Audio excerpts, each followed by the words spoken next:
Hey everyone, how's it going? So one day I was scrolling through my Strava 2020 year in sport review, and I thought to myself, wow, I've come a long way since day one in cycling, and I would have never imagined that cycling would play such a big part in my life.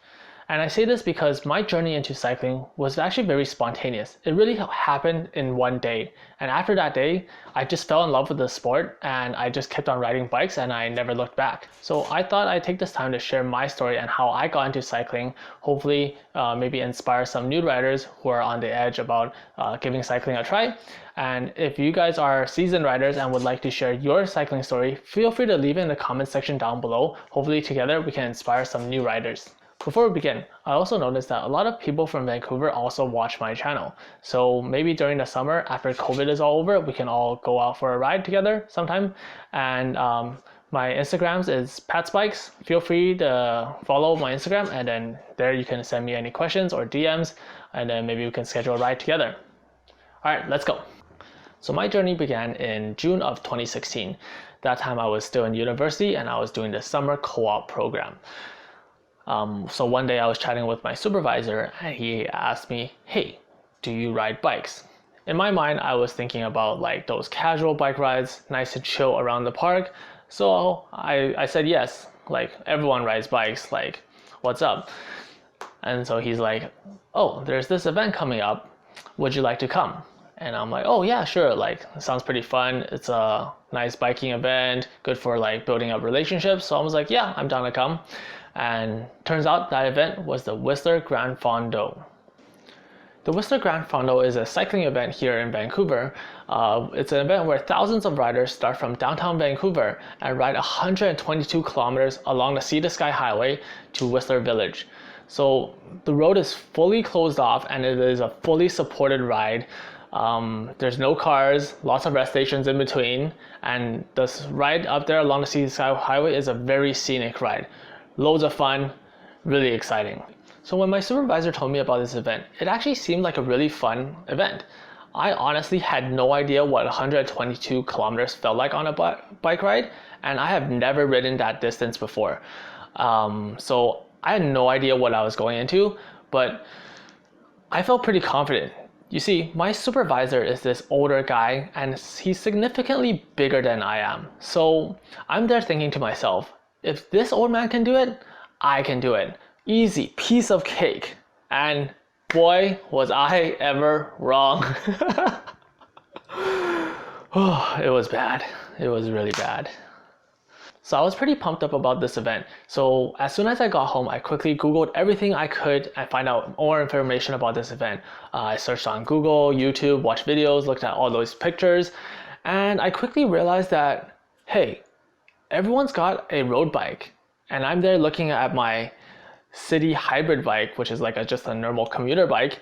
And I was like, no way I'm riding this bike at the granfondo. I needed a road bike. And that idea quickly went away as soon as I Googled the prices.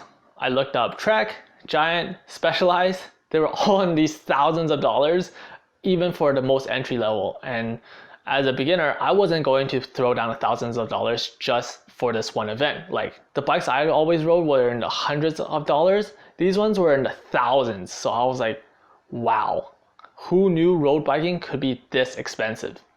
After hours of Googling, I almost wanted to give up. All these bikes were way too expensive.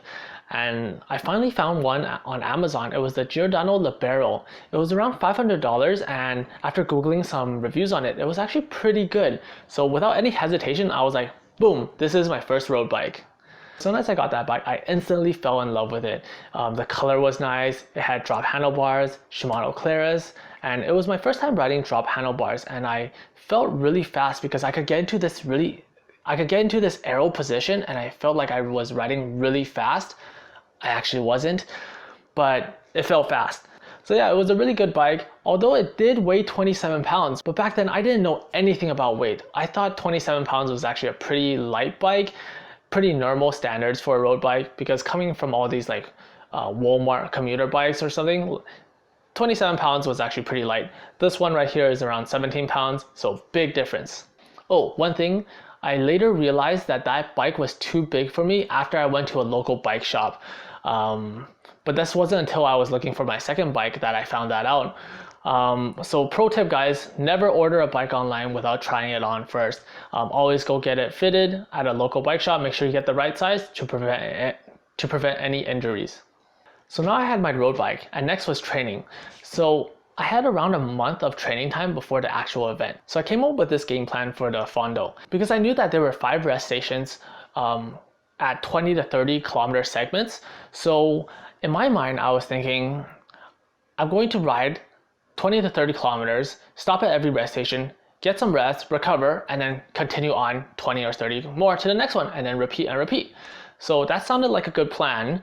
And so my training rides consisted of around 30 kilometer rides just to train for those individual segments, thinking that if I can nail one segment, recover, do it again, and then repeat and repeat. So those were my training rides. Pro tip, don't do that. That's not enough. Further adding to the insult, I even went on this training ride with my supervisor. So remember, he's this bigger and older gentleman, and we were riding up SFU Mountain, which is this small mountain here in Vancouver. And I beat him up the mountain. So that further boosted my confidence that I would just stick with my supervisor during the whole ride. And if he can do it, I can do it mentality. So yeah, like I thought I was actually ready for the Fondo. Never have I been so wrong in my life. I don't know what I was thinking. Oh God. At the start of the event, I had some mud in my cleats because I went to the washroom, stepped on some grass, and at the start of the event, I couldn't clip in, and so my supervisor went on without me, and I was there trying to clip in. I took a good 2-3 minutes before I actually got clipped in, and by that time, he had completely dropped me, and I couldn't even find him during the whole ride. Like I never caught up to him. That's how bad it was. And so there goes my game plan. And I was like, oh shit. I mean, there's all these other riders. Let me just follow them. So the ride was much harder than I thought. Right off the bat, it was a big eye opener. What I thought was fast was actually really slow. I was getting passed left and right. In fact, I was almost like riding backwards. I didn't know anything about drafting. I was severely undertrained. The hills were a lot steeper than I thought. Keep in mind that the first half of the Fondo is relatively like up and down rolling hills, and then the second half is where it picks up in steepness. And so I was already dying in the first half.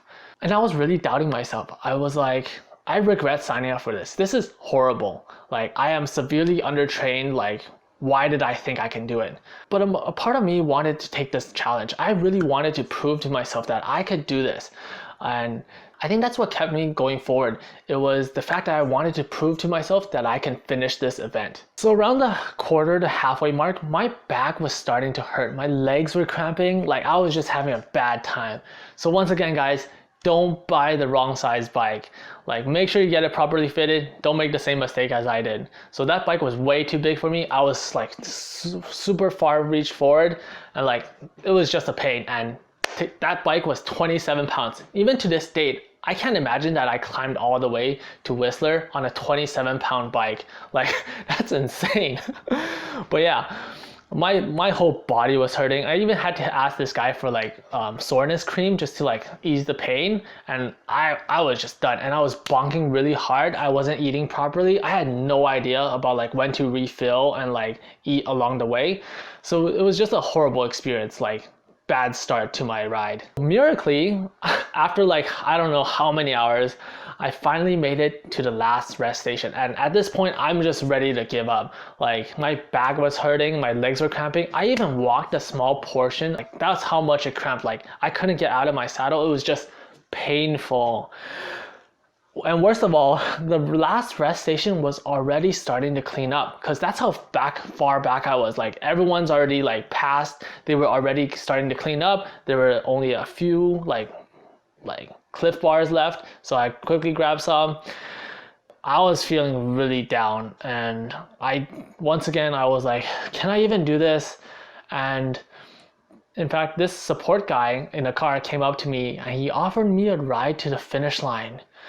And I was this close to saying yes. My whole body was telling me, just take the ride, like just end it right now. Just like it's over, you can't make it in on time. But this little part of my brain kept telling me to push forward, because from the last rest station to the end was only around 12 kilometers. So I was like, you know what? Like I already rode all this distance. Like this last segment, I can do it. And I guess that's what pushed me onwards. So I said no to the support guy and I pushed on. And as painful as it was, I am glad to report that I have successfully finished and crossed the finish line by myself for the 2016 Grand Fondo. Albeit with a time of 7 hours, 55 minutes, that's almost dead last. I was so proud that I completed this challenge that I set for myself. Now, I'm not sure about most people, but after that ride, I was actually really proud of myself that I completed a goal that I set out. I was this close to quitting, but I didn't. And I pushed forward and I completed the ride. And that is a feeling that I will always remember. That moment where you want to quit, but you push forward and you reach new heights. It is honestly one of the most amazing feelings ever. I'm sure you guys who have ridden felt the same way before. Like, it's such an amazing feeling. So I guess that's what really got me to fall in love with the sport. It's that challenging aspect of cycling that you don't get with any other sport. It's where every ride that you go on, you get a little bit faster and you beat your previous time. And also the cycling community is what got me to keep loving the sport after all these years. You meet so many new friends. Everyone is so supportive of each other.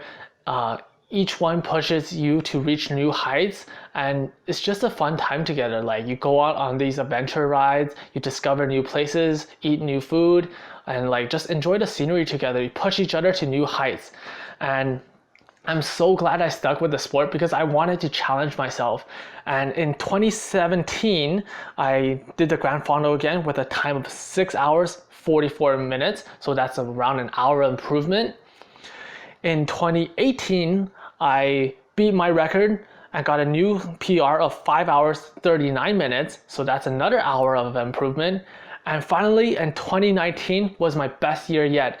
A total time of 4 hours and 1 minute. Never would I have imagined to have completed the Grand Fondo in around 4 hours.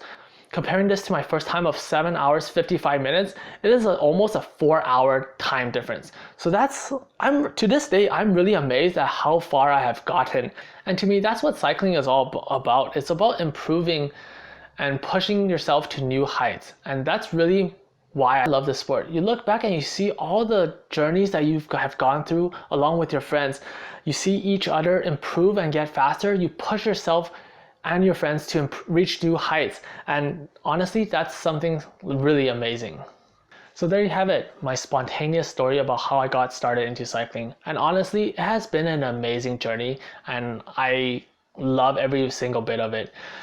So if you guys have a similar story that you would like to share, please feel free to leave it in the comment section down below. I would love to read your stories as well. And thank you guys for all your support. We're almost at 1,000 subscribers. So please give this channel a like and subscribe. And then we'll see you guys next time.